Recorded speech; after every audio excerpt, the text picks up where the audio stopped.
कहानी एक रहस्यमय और डरावनी घटना के बारे में बताती है जिसमें एक जिन्न ने एक लड़की की जान बचाई।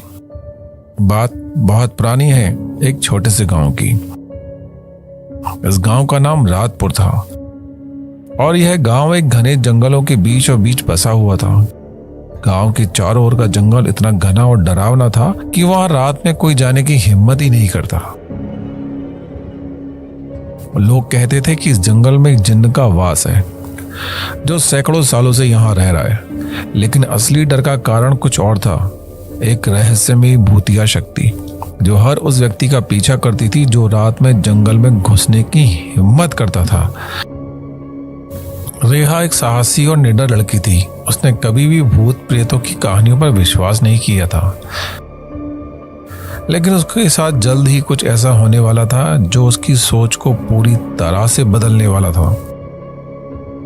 एक रात जब पूरा गांव गहरी नींद में था, रेहा ने अपने घर की खिड़की से बाहर झांका। बाहर चांदनी रात थी और जंगल से कुछ अजीब अजीब सी आवाजें आ रही थी। रेहा के मन में जिज्ञासा जाग उठी। वह जंगल में जाने का फैसला कर बैठी, यह देखने के लिए कि आखिर वहां क्या हो रहा है।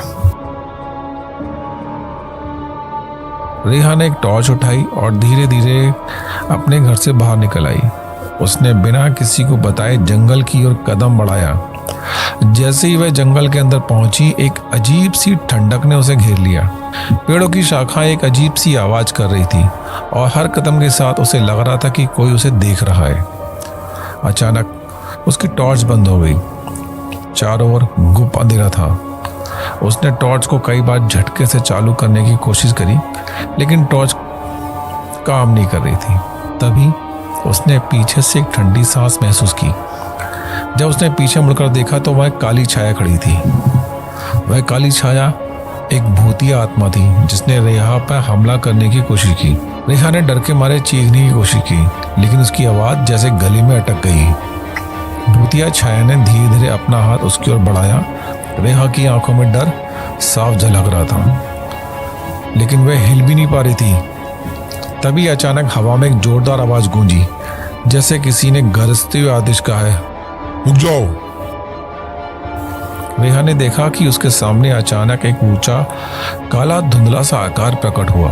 वह जिन्न था, वही जिन्न जिसकी कहानियां वह बचपन से सुनती आई थी। उसके काले लंबे कपड़े हवा में उड़ रहे थे और उसकी आंखें अंगारे जैसी लाल चमक रही थी। जिन्न ने उस भूतिया छाया की ओर देखा और जोर से चिल्लाया, ये लड़की मेरी है, इसे छूने की हिम्मत मत करना। भूतिया आत्मा ने एक डरावनी हंसी में जवाब दिया, ये लड़की अब मेरी है और अब मुझे जाने नहीं दूंगा। यह कहते हुए भूतिया आत्मा ने जिन्न पर हमला कर दिया, लेकिन जिन्न ने अपने हाथ से एक रोशनी का गोला फेंका जो सीधा उस आत्मा से टकराया। आत्मा दर्द से चीखते हुए पीछे हट गई।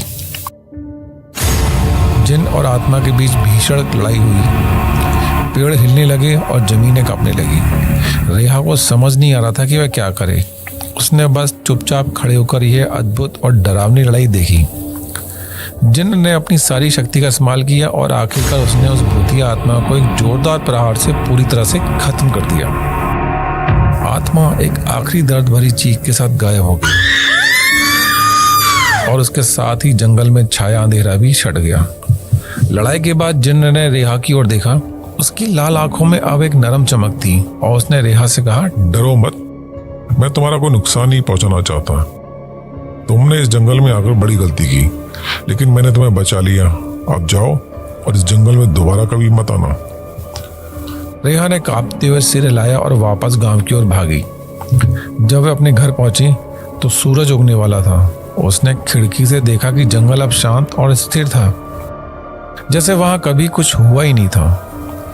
अगले दिन रेहा ने गांव वालों को पूरी घटना बताई, लेकिन किसी ने भी उसकी बातों पर विश्वास नहीं किया। लोगों ने उसे समझाया कि यह जरूर कोई सपना देख रही होगी, लेकिन रेहा जानती थी कि वह सपना नहीं था। वह जानती थी कि उस रात जिन्न ने उसकी जान बचाई। उसने फैसला किया कि दोबारा कभी जंगल की ओर नहीं जाएगी, लेकिन हर बार जब वह रात में चांदनी देखती, उसे उन लाल आंखों की याद आ जाती। जो किसी रहस्यमय ताकत से उसकी रक्षा कर रही थी।